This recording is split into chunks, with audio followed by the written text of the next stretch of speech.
Ang ulat panahon na ito ay hatid ng Ministry of Science and Technology BARM sa pangunguna ni Minister at Member of Parliament Bayling Mantawil sa ilalim ng pamumuno ni BARM Chief Minister Abdul Rauf Makakwa.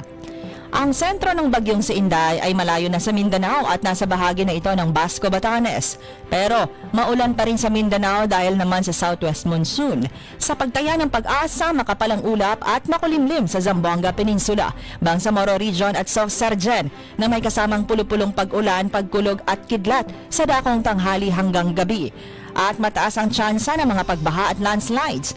Pinapayuhan ng pag-asa ang publiko ng mag-ingat at panatilihin ang pag-monitor sa mga advisory ng local government units at State Weather Bureau hinggil sa kalagayan ng panahon sa mga susunod na oras.